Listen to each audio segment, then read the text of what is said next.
Barakatah Yahweh, Barakatah Yahushai, Barakatah Yahweh, Barakatah Yahushai, Barakatah Yahweh, Ba'ashem, Yahushai, Ba'ashem Mokakadash. Double honors and salutations to the apostles, elders, bishops, Group Stone, Icon Akwath, throughout the four corners of the earth, listening in sincerity and in truth in these last days and times. This is Brother Menashe DC Camp, short lesson for the hopeful elect. Yeah, so the main topic we have to focus on in this short lesson is about, the building up of your faith. Yeah, you cannot ignore why the Lord Amashak Yahushai wanted his disciples, his hearers and doers to have faith. All right, because that's exactly what keeps Akim grounded in this ministry. For our people to trust in the Lord, they need to have faith that every single word he spoke through the prophets is doable, will come to pass, our words of prophecy, all right? So that's the whole point about this ministry. It's about believing what the word of the Lord is about and its purpose, okay? So I'm going to read from the book of First Timothy, chapter, Second Timothy. Yeah, Second Timothy. All right, chapter 1. I'll start from verse 7. All right. So it says, "For the Most High Abashim Ashai Bashim Kwakadash had not given us the spirit of fear, but of power, of love, and of a sound mind." And that's the whole idea that we have to keep on considering, exactly what the Lord has said before us. It's just so, how you say it, it's so interesting that once you see prophecies come to pass, it kind of helps you tighten up your belt, to get ready for the roller coaster. Because with each prophecy coming to pass, it just shows that the Lord is in control, has always been in control. So when you know that that event, those incidents that the Lord spoke of are coming to pass, you have no need to be worried. You have no need to be afraid. There is no room for doubt when you see the prophecy of the Lord come to pass. All right. So I read one more time, 2 Timothy chapter 1, verse 7. "For Yahweh Shemashah Kakadash had not given us the spirit of fear, but of power, of love, and of a sound mind." And those are the fruits. Those are the gifts you need, to function properly in this ministry: power, love, and a sound mind. A quickening spirit, that's always inclined towards the gospel. You're dedicated, to meditating upon the words of the Lord. All right. You are occupied in prophecies. All right. So when you also read verse 8, it says, "Be not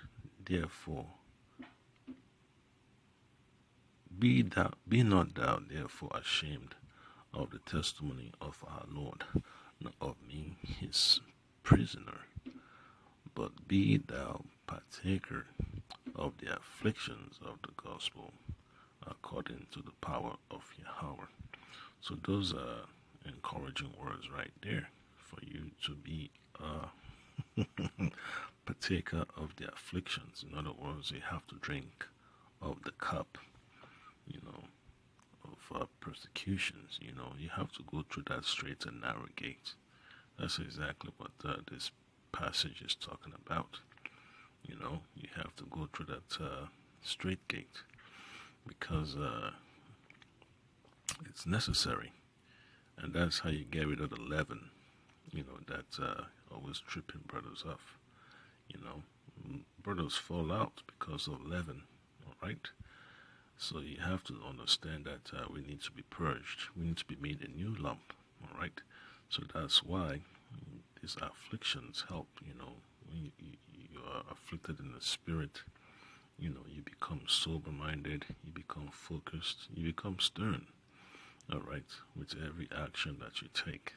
All right, you know how to conserve your energy, and you know how to make decisions that last long with positive results. So that's exactly what this ministry is about: making the choices that have positive results, that have a lasting power. That lasts for a long time. All right. So,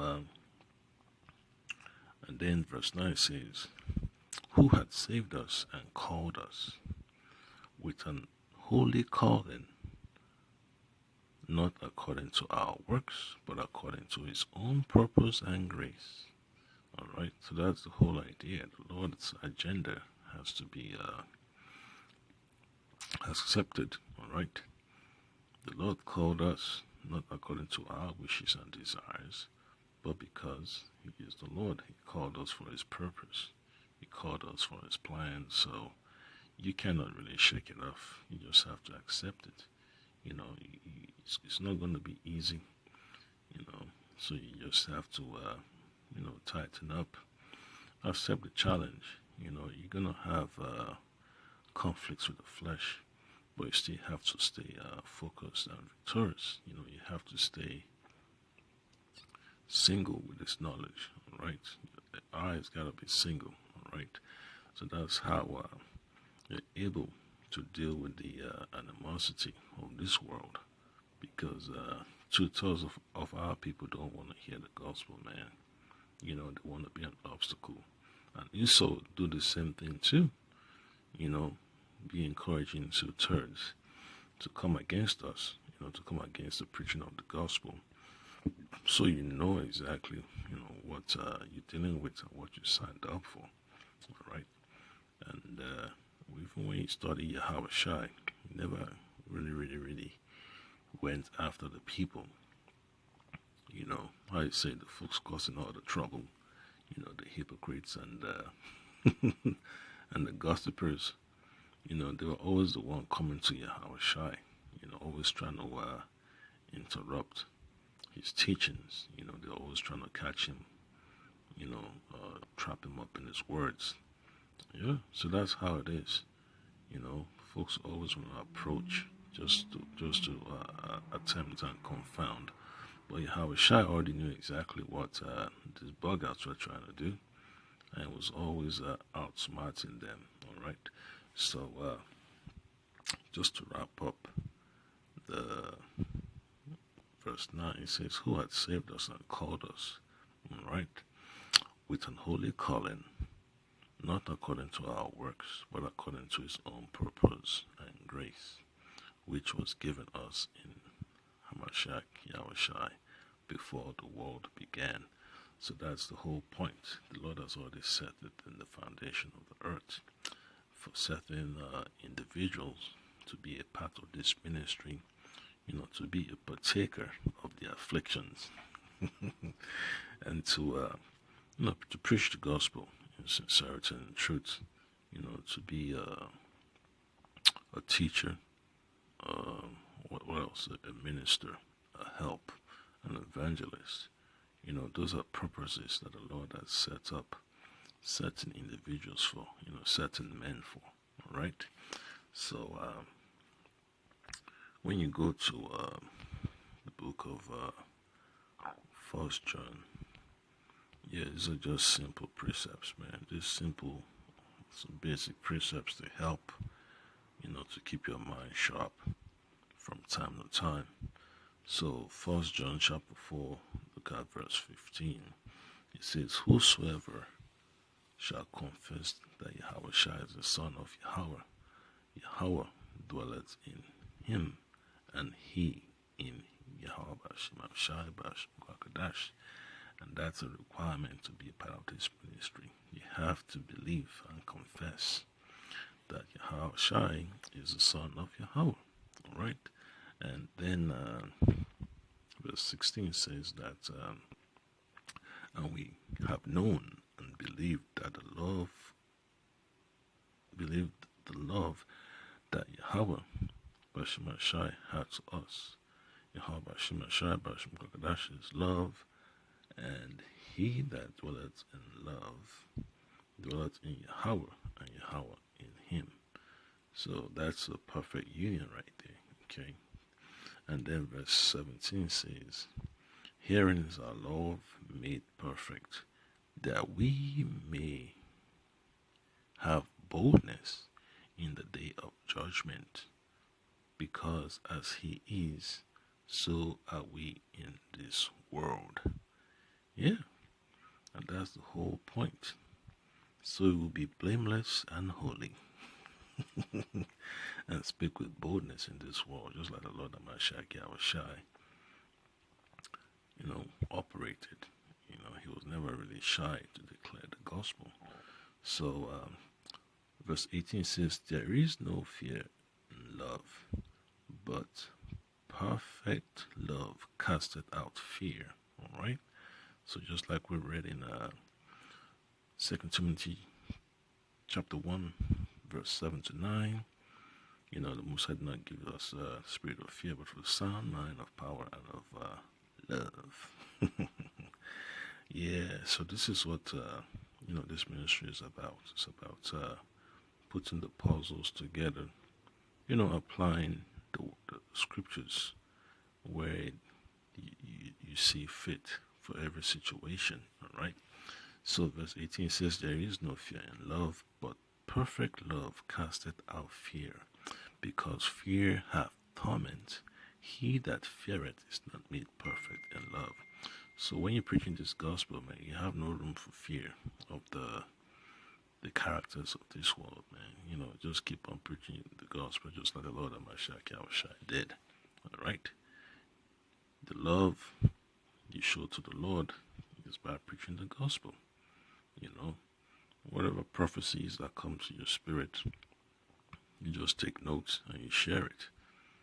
There is no difficulties, in understanding the word of the Lord when the Spirit of the Lord is upon you. So you just have to roll with it, okay? So just to get another simple precept from the book of 2 Corinthians, chapter 13, look at verse 5. It says, examine yourselves whether ye be in the faith. Prove your own selves. Know ye not your own selves how that Yahushua Mashiach is in you, except ye be reprobates. All right, just like read in 1 John chapter 4, talks about when you trust in the Lord, He's in you and you are in Him. All right, and Yahushua is also in you and you're in Him. So you have to understand exactly what this ministry gives you access to. All right, it makes you a perfect servant for the Lord, and you cannot shun that. All right, so just another extra precept. All right, from the book of 1 Samuel, chapter 12. Let's get this right back.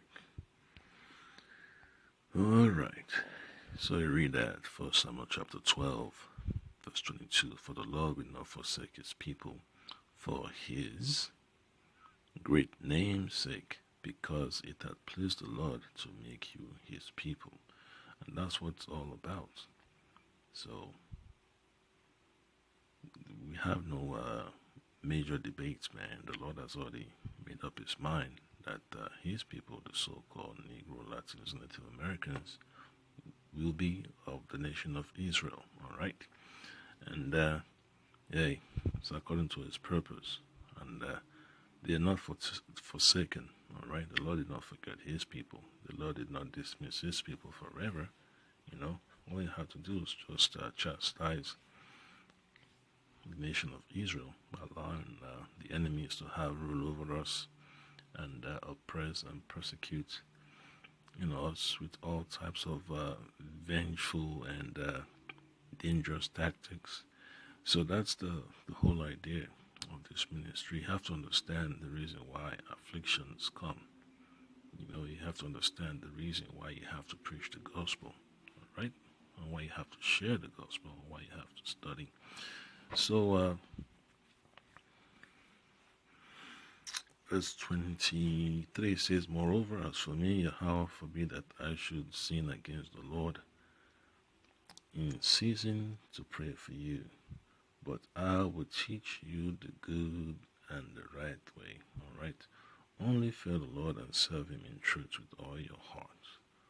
For consider how great things he had done for you. All right. And that's exactly, the type of encouragement you need to boost your faith. Okay. The fear of the Lord will boost your faith, to keep pushing, to ignore the distractions and the persecutions, and accept the challenge. This ministry is a challenge. You have to be willing to accept and perform, okay? And another oldie but goodie that, we always like to, take a tap at. John chapter 3 verse 16, it says, "For the Most High Bashim Ashai Bashim Gakadash so loved the world that he gave his only begotten Son, Yahushai," alright? "That whosoever believeth in him should not perish but have everlasting life." And that's the whole nutshell of the scriptures right there. You have to believe, just as our forefathers, Moses, talked about the prophet that will be coming in the future, which is Yahushai, that our people have to hearken unto him, all right? And that the name of the Lord is in him. So when you put that together, you just keeps your mind at ease, and you're able to function properly because you know exactly what you're doing, not because of your own understanding, because the Lord gave you the understanding to do what you need to do to further the gospel, all right?